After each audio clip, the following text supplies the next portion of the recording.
Okay, students, so we will see about the structure and function of the heart. This is a block diagram of the heart. It will help you to keep the points very easily in your mind. Okay, so I'm just reading it from page number 106.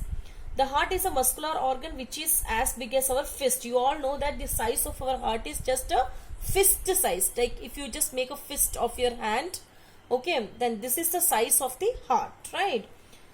Because both oxygen and carbon dioxide have to be transported by the blood, the heart has different chambers to prevent the oxygen rich blood from mixing with the blood containing carbon dioxide. Okay, you all know that our heart is how many chambered? 4 chambered. Our heart is how many chambered? 4 chambered. So as I told you, I'm just going to draw the block diagram. So I'm drawing it like this. Okay, so think that this is the heart. These are the 4 chambers of the heart. Okay, so first question comes, why you need the chambers? Okay, see, in the heart, actually heart is pumping both the oxygenated blood and deoxygenated blood. Keep it in the mind, what is oxygenated and deoxygenated blood? Oxygenated blood is the blood which has more of oxygen in it, okay, enriched with oxygen. And deoxygenated blood is a blood which consists of more of carbon dioxide. Okay, so since heart has to deal with both oxygenated and deoxygenated blood, there must be no mixing of the oxygenated and deoxygenated. So actually these chambers help in the separation of that. Okay, it will prevent the mixing of the oxygen rich blood from the carbon dioxide rich blood, that is oxygenated blood and deoxygenated blood, right? The carbon dioxide rich blood has to reach the lungs for the carbon dioxide to be removed, and the oxygenated blood from the lungs has to be brought back to the heart. This oxygen rich blood is then pumped for the rest of the body. As I told you, okay, I'll just draw this little bit down so that we will have lungs also. Okay, so actually what happens, suppose there is lungs here. Okay, you have lungs here, then you have 4 chambered heart. Okay, and then suppose here you have the body organs. Okay, so what happens, the deoxygenated blood, the blood which is bad, okay, that is sucked from the body organs. Yes or no? See, the good blood, the oxygenated blood is actually, see, lungs, let me come again for the conclusion. Lungs, it will receive the deoxygenated blood. I'm just writing deoxy. Okay, so this lungs will receive the bad blood, deoxygenated blood, right? Now what is the function of this lungs? To convert this bad blood into good blood, that is to convert this deoxygenated blood into oxygenated blood. Okay, now we have to supply what? We have to supply good blood. So what will happen? This oxygenated blood will directly go to the body organs, our different body organs. Okay, and this oxygenated blood is used up by the body organs. Once the process is complete, the metabolic process is complete, what will happen? Some waste will be generated. What is that waste gas? Carbon dioxide. So that carbon dioxide, so the body organs have used up the oxygen, okay, and then they have finished their metabolic process and all. Now they have carbon dioxide, the deoxygenated blood with them. That is again carried out by the blood vessels. This and all blood vessels are doing. Okay, I'll tell you which all blood vessels. So this carbon dioxide which is there as waste, it is again carried out and it will go to lungs again for purification. Okay, so in between actually they are going from lungs to body organs, I told you, right? It will not go actually straight. It will go through the heart because heart has to pump. Lung is not having any pumping activity. It cannot give it to all the body organs. So what will happen? In the lungs, the deoxygenated blood is converted into oxygenated blood and then it will come to heart. From the heart, it is given to all the body organs. In the same way, from the body organs, it will come to the heart. From the heart, it will go to the lungs and then this process goes on. Okay, so that we will see about in the functioning of that. Okay, so now you can see the second para. Hope you all know all the parts is given.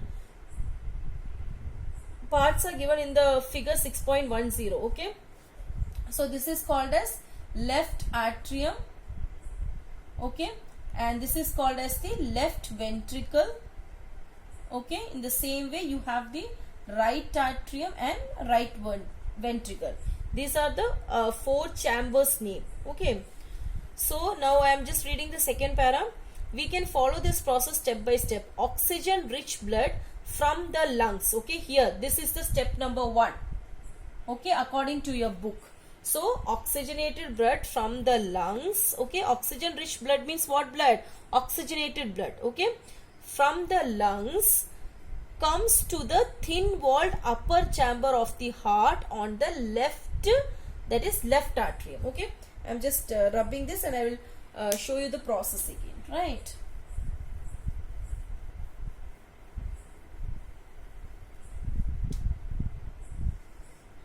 So now you have lungs, okay, and then you have heart. Okay, so what they are saying, this is the left atrium, left ventricle, right atrium, right ventricle. Okay, so what they are saying that the oxygenated blood is actually reaching to left atrium. Okay, oxygenated, this is the first step according to your book. Okay, so oxygen rich blood, that is oxygenated blood from the lungs comes to the thin walled upper chamber of the heart to the left side. Upper chamber, left hand side, what you have? Left atrium. Okay, upper side, left side. So left atrium, right?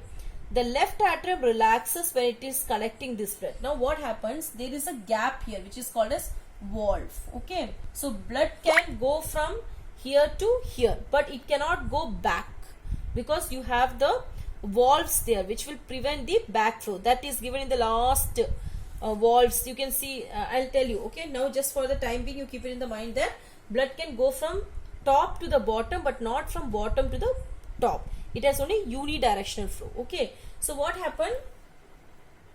You can see that our heart functions like this. Okay, it is called as contraction and relaxation.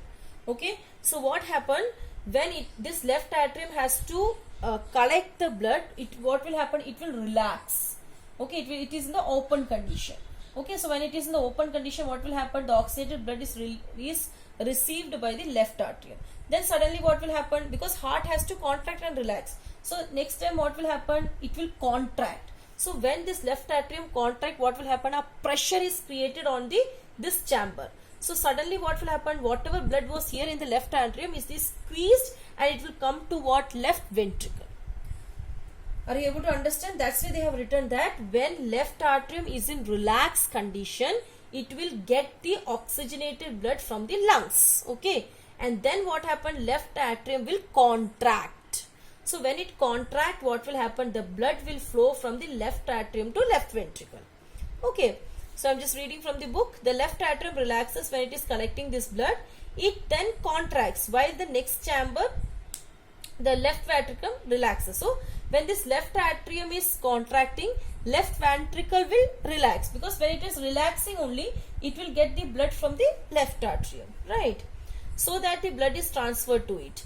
When the muscular left ventricle contracts in its return, the blood is pumped out to the body. Now what happens? See, you have to carefully return. First, what is happening?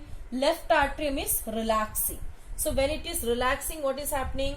Oxygenated blood is taken from the lungs to left atrium. Then this left atrium contract and left ventricle relax. So when this contract and when this relaxes, what happen? Blood will flow from left atrium to left ventricle. Now it is a chance of left ventricle to contract, because see, our heart is working like this, right? So now what happened? This left ventricle was relaxed. When it was relaxed, what happened? It got the blood from the left atrium, right? Now this left ventricle is contracting. When it contract, again the blood will go outside from this, okay? And where it will go? It will go to different body organs. It has to go to the body organ only, because now which blood is coming? Good blood, oxygenated blood. As I told you before, that from the lungs it has to come to the heart, then only it can go to body organ, because it only will help to pump it to all the body organs, right? So now from the left ventricle it has gone to the body organs, right? So now I am just reading it. The blood is pumped out to body. deoxygenated blood from the body. Now you see the metabolic process, everything is over now. Okay, now what they have the waste product. That's why in the book they have given what? Deoxygenated blood. Now from here what happens? Deoxygenated blood starts. Okay, so deoxygenated blood comes from the body to the upper chamber on the right. So the deoxygenated blood is carried to what? Right atrium. Okay, upper chamber on the right is what? Upper right side is right atrium. Okay, see, don't think that your right hand side I am writing left and your left hand side I am writing right. See, you have to think left and right the way your heart is situated.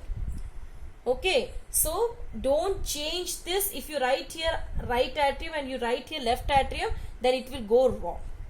Okay, so as it is given in the diagram, keep this as left and this as right. If you change this as right and this as left, all this process will go wrong. What you will write? Suppose you are writing a right atrium, you will tell that oxygen is coming to right atrium, which is wrong. Oxygen is reaching to left atrium. So always keep it in the mind that you have to keep this side as the left and this side as the right. Okay, so now what is happening? The deoxygenated blood has reached to right atrium. Okay, right atrium. Now it is receiving the blood. So when it is receiving the blood, it will be in the relaxed condition. Okay, so deoxygenated blood comes from the body to the upper chamber on the right atrium as it relaxes. As the right atrium contract, then this right atrium contract. Okay, what will happen? The right ventricle will relax. So what will happen? Blood will go, that is deoxygenated blood will pass from right atrium to right ventricle. Okay, and from right ventricle it will be sent to the lungs for what purpose? For the oxygenation purpose. So here which blood is going is deoxygenated. Again the process starts. It will convert this, lungs will convert this deoxygenated blood to oxygenated, and this process goes on. Okay, so you can see that the blood is actually touching our heart twice, once here and once here. That's why the circulation in the human being is called as double circulation. It's very important question.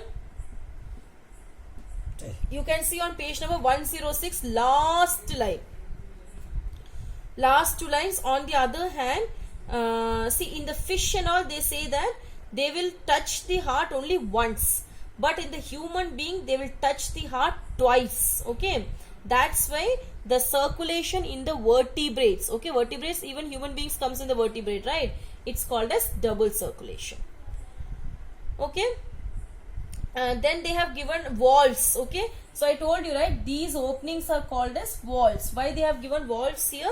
Because it will prevent, it will not allow the blood to move backward. See, when this left ventricle will contract, there is a possibility that the blood can move this direction also. So to prevent the backflow, you have here valves. Okay, so the name of the valve is tricuspid and mitral valves, which is not given in your book, right? So this is about the structure and the functioning of the heart, right? Down you see page number 106, down one, oxygen enters the blood in the lungs. There actually you have to emphasize on this double circulation, one thing. Okay, rest you have to see that they have given the number of chambers. In human being we have a 4-chamber heart, as you are seeing here. Okay, but you can see on the amphibians or the reptiles they have only 3 chambers, and okay, and fishes they have only 2 chambers. So that's the only important thing over there in that para. Okay, so on page number 107, the tube's blood vessel. Okay, in that one question comes difference between the arteries and veins. Okay, it's very, very important.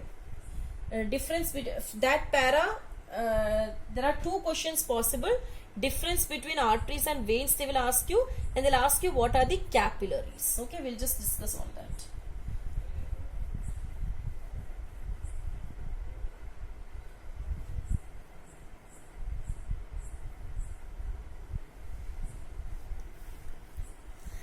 So I'll just read that. Arteries, so I'll just write here arteries and veins. And veins. Okay, so arteries are the vessels which carry blood away from the heart to various organs of the body. In the previous block diagram, check the block diagram. In the block diagram, I have told you that from the heart, it will go to the body organs. Okay, which blood? Oxygenated blood. We have seen in the previous block diagram that the oxygenated blood was going from the heart to the body organs. Who will take that? Arteries will take that. Okay, so arteries are the one which will carry blood from heart to body organs. Okay, so in short we can say that they deal with the oxygenated type of bloods, because oxygenated blood only is carried from the heart to the body organs, right? Now next point is that comparable to the veins, arteries are very, very thick. They will be very, very thick. Arteries are thick. Okay, so now sometimes they have asked the question that why arteries are thick. So they say that since these arteries, they are carrying the blood from the heart. Okay, so when the blood comes out from the heart, it will come out under high pressure. So arteries are made so thick so that it can bear that pressure. It will not burst. That's why comparable to the veins, the arteries are made very, very thick. Okay. Then veins. About these 2 points are only there for the arteries. In the same way, you have veins. Veins is opposite. Okay. Veins are what? Veins will collect the blood from the organs to the heart. Just opposite of this. So it will carry blood from body organ to heart. So what type of blood they are dealing with if they are taking the blood from the body organ? Of course, deoxygenated blood, right? And second one will be veins are thin. Okay, so this is a repeated question. They have asked many times in the board. What is the difference between arteries and vein? Okay, so these are the 2 difference. Then they have asked about the valves. Okay, so they say that actually these veins are not thick. Veins are not thick. They are thin, but they are actually having valves. So as I told you, what is the function of valves? They will ensure that the blood doesn't flow in the back direction. Okay. Now, then in the second, under the tubes, blood vessels, the second para you have about the capillaries. Okay. So capillaries are very easy. What is capillaries? See, this arteries and veins. Okay, you have the arteries and veins, right? See, suppose you take any organ. Okay, any organ. Suppose you take liver. Okay, so if you take liver, I'll just draw here. Okay, you take liver. So when you take liver, see this artery is coming. Okay, or suppose the veins are there. Okay, so they are so thick. So arteries, even the veins are thin, but they are comparatively little thick. So they cannot go inside each and every organ because of their thick dimension. So what happens? These arteries and veins, which we collectively call as blood vessels. Okay, generally these arteries, veins and capillaries, these are the 3 types of blood vessels. Keep it in the mind. Okay, so generally these arteries and veins, what will happen? They will divide into small tube, so that it can easily pierce inside different organs. They are called as actually capillaries. Okay, so you can read, on reaching an organ or tissue, the artery divide into smaller and smaller vessels to bring the blood in contact with all the individual cells. The smallest vessel have walls which are 1 cell thick and are called the capillaries. Okay, that's all. Then about the platelets, you all know, right? So platelets are what? Platelets are they act as a blood clot. They help to clot the blood upon any of the injuries. Okay, see, suppose you have small wound, okay, or something, you can see that for some time the blood will flush out, but on its own itself it will stop. Okay, this is because of the presence of platelets in our blood. Okay, so platelets, they actually help in the clotting of the blood. So platelets, they are the component of our blood. Okay, so in our blood we have RBC. So if you see the components of the blood. You have lower classes you have studied. You have RBC, that is red blood cells or erythrocytes. Then you have WBC. Okay, so WBC is white blood cells or lymphocytes. Okay, then you have platelets. So platelets are one of the component of blood. That is component means what all blood consists of. So blood consists of red blood cells. Okay, red blood cells. Okay, what is the function of red blood cells? Just now I told you it consists of hemoglobin and it help in the transport of oxygen. Then blood consists of WBC, white blood cells. White blood cells help in the immunity process. Okay, it's a defense mechanism. Platelets, what is the function of platelets? It help in the blood clotting. Okay, so on page number 108 you can see the blood has platelets on the top. The blood has platelet cells which circulate around the body and plug these leaks by helping to clot the blood as these points of injury. Okay, then you have a small topic called as lymph. Okay, so lymph is actually you can see from the second line. Okay, I'll read from the first. There is another type of fluid also involved in transportation. This is called lymph or tissue fluid. Though the pores present in the wall of capillaries, through the pores present in the walls of capillaries, some amount of plasma, protein and blood cells escape into intercellular spaces in the tissues to form the tissue fluid or lymph. Okay, so now you have like this blood capillaries. Okay, you have capillaries. Okay, so these capillaries will have sometimes pores. Pores means what? Small holes. Okay, so when the blood is passing through these capillaries, sometimes what will happen, some of the plasma, okay, some of the plasma, protein or blood cells, okay, they will escape from these capillaries. Like in the capillary the blood is flowing. Okay, so sometimes what will happen, through the pores some of the plasma, protein and blood cells will ooze out and they will come and collect in the tissues, the intercellular space of the tissues. What is intercellular space of the tissue? Between two tissues there will be some space, right? That's called as intercellular space or the tissues, intercellular space in the tissues. So that is then called as the lymph. Okay, I'll explain it to you again. These capillaries, they have some pores. Through these pores sometimes plasma, protein and blood cells will ooze out. Okay, ooze out means come out, and they will go and drop between the tissue, the space between the tissues, which is called as intercellular spaces in the tissues. Okay, then those liquids are called as what? Lymph. Okay, and then even they, like we have blood, we have arteries, veins